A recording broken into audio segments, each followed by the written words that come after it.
Your Eye on Annapolis daily news brief keeps you informed about what's happening in Annapolis, Anne Arundel County, and Maryland.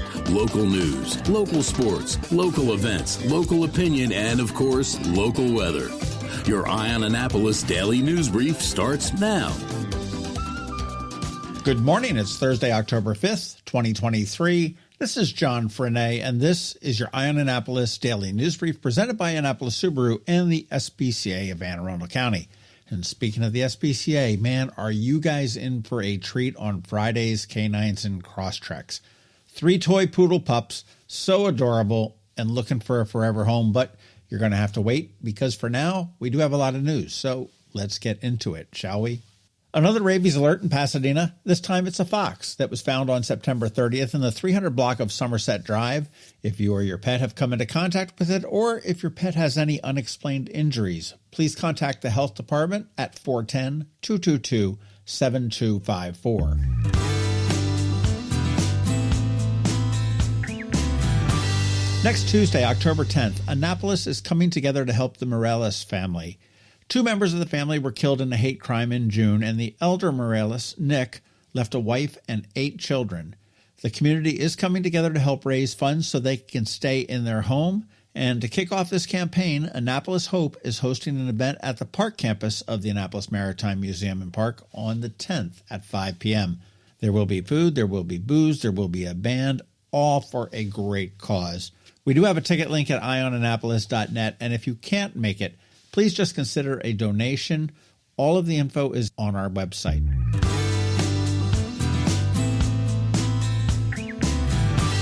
All right, yesterday morning there was a serious house fire on Tyler Avenue in Annapolis, and despite the traffic nightmare that ensued, we heard nothing from the city about the fire, but we did hear from neighbors that the family did get out okay, so that is the good news.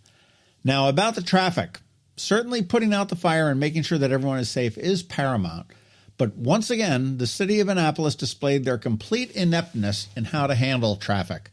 From confusing and outright incorrect messages from the police department to zero response on the street helping to ease the jam, the city fiddled while, well, the house burned. I wrote an editorial yesterday on this, and I do encourage you to read it and share it.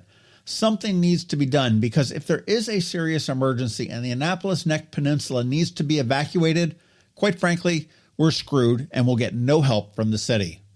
Please go give it a read and give it a share.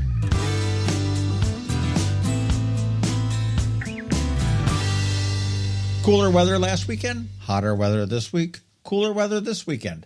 It's wreaking havoc on the fall leaves. An arborist at the National Arboretum says that we can expect to see a swift change from green to brown as more shock than anything else.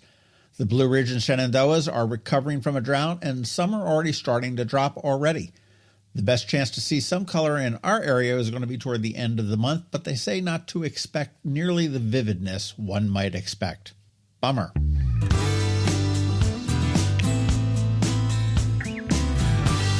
Here's a holiday I can get behind, and it may be a Hallmark holiday, but it's World Teachers Day.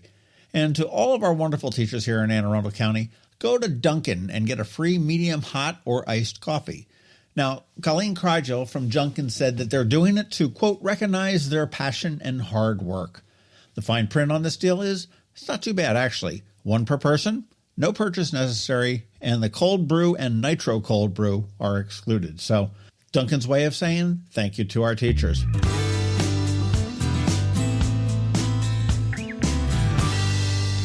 And Conde Nast Traveler knows what's up. In their 36th Annual Reader's Choice Awards, they selected Annapolis as the 9th best small city in America. Locally, we were beat out by another A-town, Alexandria, who came in at number 3. As for Annapolis, the readers loved our brick-lined streets, our old homes, the Naval Academy, and Conde Nast also gave a shout-out to O'Leary's Seafood, saying that it is, quote, an essential part of any visit. Pretty cool.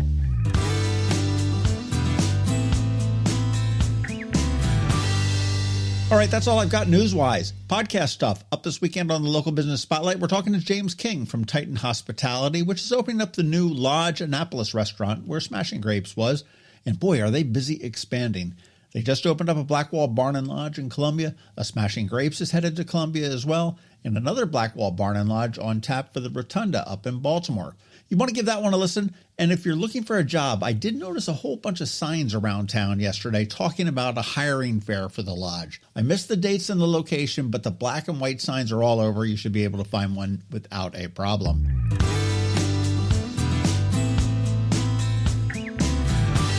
And in closing, one of the best ways to keep up on the local news is the daily news recap email that goes out at 7 p.m. 365 days a year.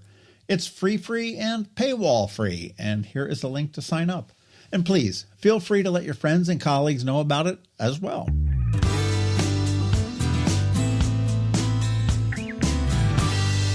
All right, that is a wrap. As always, thank you for being you, and a thank you to the sponsors for the Daily News Brief: Annapolis Subaru, the SPCA of Anne Arundel County, Solar Energy Services, Alpha Engineering, Scout and Molly's, and Hospice of the Chesapeake.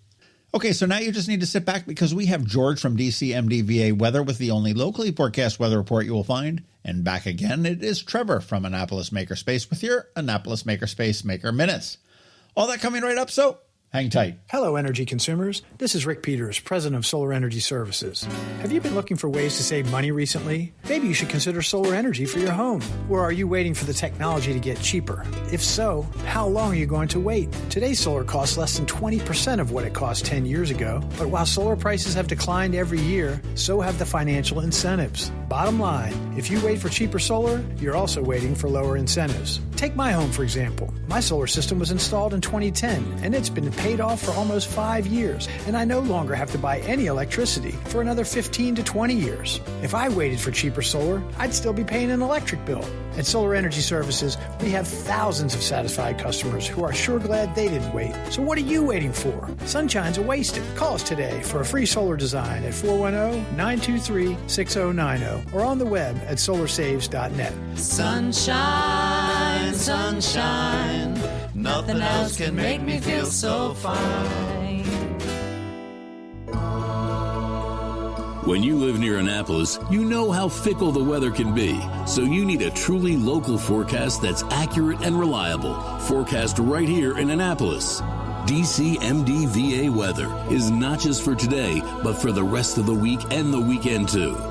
Now here's George Young of DCMDVA weather with the weather outlook for today and beyond. Hey everyone, this is George with DCMDVA Weather, and this is your Eye on Annapolis forecast for Thursday, October 5th. More summer-like conditions yesterday for the Annapolis region with 80s for afternoon highs, and while we'll still see above-average temperatures today and tomorrow, cooler air is on the way. Look for mixed skies today with highs in the 75 to 82 degree range, followed by mostly cloudy skies tomorrow with temperatures in the mid to upper 70s, to be followed by a very good chance of a few showers overnight Friday into Saturday afternoon as a cold front moves through the area, which could make for a bit of a wet start, but overall shouldn't cause big problems for the 1 p.m. Saturday afternoon playoff game at Oriole Park at Camden Yards in Baltimore between the Texas Rangers and Baltimore Orioles, with temperatures in the upper 60s falling into the 50s by sundown as cooler air moves into the region behind the cold front, with the expectation for Sunday being sunshine and much cooler conditions with highs in the low to mid 60s across the region. Okay, that's it for today. This is George Young of DCMDVA Weather. Make it a great day out there today. Stay healthy and be safe. And be sure to follow DCMDVA Weather on Facebook and X for regular updates each day, along with the website at dcmdvaweather.info, so you can always stay weather informed. The benefits of a good night's sleep are well documented. Sleeping well prevents weight gain, improves concentration and creativity, and boosts the immune system. So, what keeps you up at night? If you run a business, then the security of your computer network may be one of those things. Threats like ransomware and phishing are becoming increasingly sophisticated and pose a real risk to any business. Don't let these cyber threats keep you up at night. At Alpha, they've been helping their customers sleep better for over 30 years by monitoring in real time and hardening network defenses. And for those irritating IT issues that arise every day, Alpha's just a phone call away, helping your business run smoothly and helping you sleep better, knowing Alpha is on guard. Give Alpha a call to see if they can ease your worries and help you get the rest you deserve. Find them at alphagetsit.com. Every week, makers, crafters, and educators hold events all over the area. Highlighting some of those, here's our Maker Minutes, brought to you by Annapolis Makerspace. Hey, this is Trevor from Annapolis Makerspace with this week's Maker Minutes. At Knits and Pieces off of Bestgate Road, on Saturday, check out their Colorwork Knitting in the Round class, which is the first of 2 sessions. And then on Monday, they have their final Learn the Brioche Technique by making a flamingo baby cardigan class. And then on Tuesday is their final Socks 101 class. But registration is open for classes coming up in September, including their second Saturday skills class, learning the cast on and bind off series, and a beginner lace class coming up in November. Tomorrow, the Creative and Performing Arts of South County in Edgewater is having another art night for ages 7 through 11, as well as another session for ages 12 through 18. This session's topic is watercolor. At Whole Foods in Annapolis, today their Half Pint Kids Club is making witches' brooms, with one session at 11 a.m. and another one at 1 p.m. Then on Tuesday, their Half Pint Kids Club is doing English muffin mummies, with just a morning session. At Art Farm in Annapolis, Wednesday, there's virtual botanical drawing for beginners, and their fall kids art camps are in full swing. Starting this week, today, there's mixed media for introverts for ages 9 through 11, and some other classes that are continuing this week. Today, there's creative writing and art zine open studio for ages 12 through 15. Saturday, there's a kids art school for ages 6 through 8. Monday, there's beat making for ages 10 through 15, as well as cartooning for ages 9 through 12. And also on Monday, there's a kids art school for ages 4 through 6, as well as a second session for ages 6 through 8 for people that prefer a weekday night. On Tuesday, there's a family clay class, and then on Wednesday, there's alternative art school for ages 11 through 14. And registration is open for more of their fall kids art camps, starting in the coming weeks, including beat making and more family clay, as well as more sketch nights, beginner jewelry, and found object art workshops. At the Anne Arundel County Public Library System this week, today, Odenton is making friendship bracelets, and Glen Burnie has a maker's night with a famous artist series. Tuesday, Discoveries, the library at the mall, has Fiesta de Art. Deal has a preschool art party making spooky art, and Deal has color your own tarot cards. On Saturday, Crofton has Ask a Master Gardener. Deal has a drop-in family Lego build and play challenge. Maryland City has an edible banned book festival, creating something entirely edible, featuring the cover of a book that has been banned or challenged. And then on Saturday, Odenton has upcycled textiles, exploring upcycling with Odenton Library sewing machines. On Monday, Odenton has Learn to Crochet. Tuesday, Severn has an open craft night. And then on Wednesday, Deal has the Intelligent Tangents Math Club, building math skills through art, games, puzzles, and other activities. Glen Burnie has a STEAM club. Bush Annapolis has a Nature Explorers Club. And Eastport Annapolis Neck has a cookbook club, making things with pumpkin. And over at Unallocated Space in Severn, tonight they have a virtual happy hour. Monday is their weekly project night. Then on Wednesday, there's a Locksport night with Maryland Tool, as well as their weekly open house. If you have any questions about the Annapolis Makerspace, the Maker Minutes, or any of these events, feel free to contact me at trevor@makeannapolis.org. And you can find links to all of these events at the Annapolis Makerspace website, also at makeannapolis.org. And whether you're making art, software, sawdust, or just a mess, chances are you're already a maker. This has been Trevor from Annapolis Makerspace with this week's Maker Minutes. Advanced illness decisions aren't always easy. Hospice of the Chesapeake, your hometown hospice, wants you to know you do have a choice over who provides care, what type of care, and when and where your loved one receives that care. Learn more at hospicechesapeake.org. Ready for a new look for those end-of-summer parties? Come see us at Scout and Molly's. I'm Betsy Abraham. My mom and I own and operate this great little boutique at the Annapolis Town Center. Come enjoy a fun, in-person shopping experience with a bonus, real customer service. We'd love to help you pick out the perfect outfit for back-to-school Annapolis boat shows and nights out with your friends. Scout and Molly's, Annapolis Town Center. Thanks for shopping local. You've been listening to the Eye on Annapolis Daily News Brief. Tell your friends and colleagues, this is the podcast where you can keep up on the latest with what's going on in Annapolis and Anne Arundel County. And don't forget about our website, eyeonannapolis.net, where you can find even more information. And make sure you follow us on Facebook at All Annapolis and on Twitter at Eye on Annapolis. This Daily News Brief podcast comes to you every Monday through Friday at 6 a.m.